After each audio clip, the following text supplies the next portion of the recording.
केटा हो के थियो हिजोको खेल बार्सिलोनाको है बार्सिलोना भर्सेस एथलेटिको माड्रिड हिजो त्यो सबैलाई थाहा नै थियो होइन के थियो त्यो खेल दामी खेलाएको थियो है बार्सिलोनाले चाहिँ दामी खेलाएको थियो ठिक छ होइन तर रेमोन टाटा गर्न सकेन उनीहरू नि पहिला सुरु खेलमा यत्रो 4-4 गोल खाएपछि नि रेमोन टाटा गर्न सजिलो हुन्छ त नि साला डाँगाहरू तर ठिकै छ खेल राम्रो थियो होइन अबको दिनहरूमा राम्रो खेल्छ होला ठिकै छ एउटा कप चाहिँ यो सिजनबाट गइहाल्यो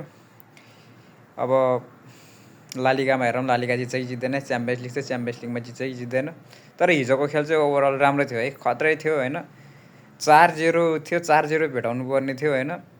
अब सबैजनाले चाहिँ अब सक्दैन रोनाल्डो आउनुपर्छ भन्ने थिएन तर हिजोको लगभग 70 मिनट लगभग 75 मिनटसम्म चाहिँ यस्तो भइसकेको थियो होला सबैजनालाई ओहो बार्सिलोनाले चाहिँ आज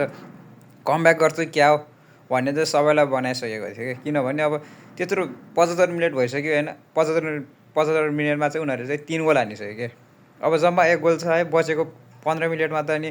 1 गोल त अब हान्छन् कि भन्ने चाहिँ सबैबाट आश भइसकेको थियो लगभग मलाई पनि लागिसकेको थियो आज बार्सिलोनाले चाहिँ रेमोन टाटा गर्छ जस्तो छ भन्ने सोचिरहेको थिएँ तर